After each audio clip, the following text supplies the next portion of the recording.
Meron akong 4 coins dito. Ito yung coin ni Matos noon, 1972. Oo, dyan ako napilay nung kinuha ko sa lola ko. Nilalagay niya sa taas.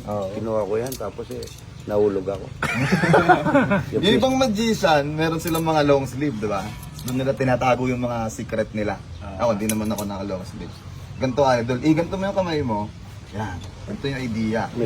Susubukan kong palipatin sa kamay mo isa-isa yung coin na hindi mo makikita. Naniniwala ka ba doon, idol? Tignan natin. Ito. So, 1, 2, 3, 4. Babagal-bagalan ko lang. Dadahan-dahanin ko lang siya.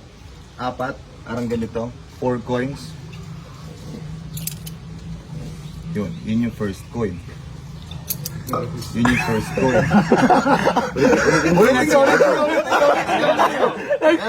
Relax na. Yung pangalawang barya, maririnig mo yung pagbagsak ng ganito. Oo, bumagsak na. Maririnig mo ng ganyan, pero hindi mo pa rin siya makikita. Okay? Second coin, ganito kabilis. 1, 2, 3, parang yun. Yun yung second coin.